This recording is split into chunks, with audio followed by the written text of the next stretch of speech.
Dans le nouveau registre québécois d'armes à feu, seulement 16 des armes sont actuellement enregistrées.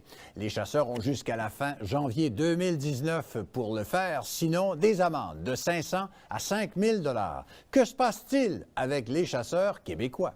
Les gens, les chasseurs, les tireurs sportifs, définitivement qui boudent le registre. Et puis, ce que moi j'ai à dire là-dessus en tant que marchand d'armes, le plus vieux magasin de chasse en région, en Outaouais, nos ventes s'ouvrent beaucoup parce que les gens qui boudent le registre vont acheter hors province. Donc, ça pose un problème d'être dans une région comme celle-ci où les gens très facilement peuvent aller acheter à Ottawa. On est à 5 minutes de mes compétiteurs. Et puis, j'ai même appelé tantôt un compétiteur, demandé comment il procédait.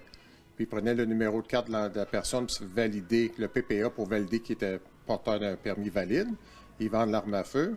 Ils mettent ça dans une boîte, ils gardent ça en entrepôt pour 20 ans, puis cette information-là n'est pas partagée avec la province du Québec. Donc, ce qui est les gens qui boudent le registre, bien, ils vont tout simplement hors province. Ça peut être l'Ontario, ça peut être en ligne à travers du Canada, parce qu'on est la seule province auquel ils veulent implanter le nouveau registre. Puis c'est catastrophique au niveau des commerçants d'armes à feu partout au Québec. Si vous allez à la chasse puis que vous êtes avec un Ontarien, est-ce que les règlements sont différents pour l'un ou pour l'autre? Oui, par exemple, je guide au Québec. Alors, mon client ontarien peut avoir une carabine non enregistrée, puis moi qui est debout à côté, la mienne devrait être enregistrée. Dans le même territoire de chasse? Oui, dans le même territoire au Québec, parce que lui, il n'y a pas de registre en Ontario ou hors province du Québec. On va venir comme ça. Donc, lui, il peut venir traverser chez nous, pourvu que sa licence, son PPA, possession-acquisition d'armes à feu, qui est son permis de conduire d'armes à feu, est entièrement légal. Comment les chasseurs réagissent actuellement? Ah, c'est la frustration, parce que le registre, quand il est tombé au niveau du fédéral, on a tardé 2 ans au Québec avant de finalement abolir le registre. Et quelques mois par après, ils nous ont menacé de réintroduire un registre dans 1 an qui arrive à la fin janvier. Donc, les ventes baissent. On fait presque de la thérapie puis de la psychologie mentale, mais on se répète, on se répète, on se répète. C'est prouvé que le registre ne donne absolument rien. J'ai même parlé à un corps policier hier.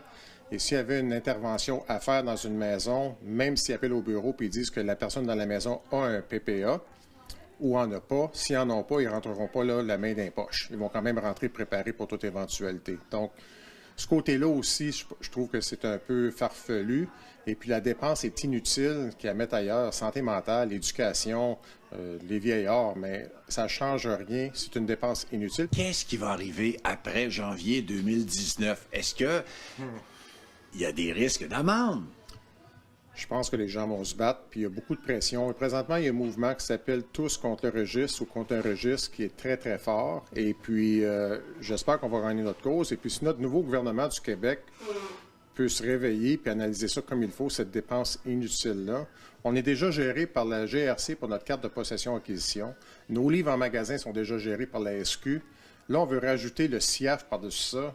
À un moment donné, là, je pense qu'il y a des limites. Les gens sont tannés de se faire traiter comme des criminels quand ils sont déjà approuvés par la GRC du Canada, une loi fédérale, qui sont aptes à avoir des armes à feu. Donc, registre ou pas, si quelqu'un veut sauter sa coche, il va sauter sa coche de toute façon. Daniel Larocque, merci beaucoup. Ça fait bien plaisir.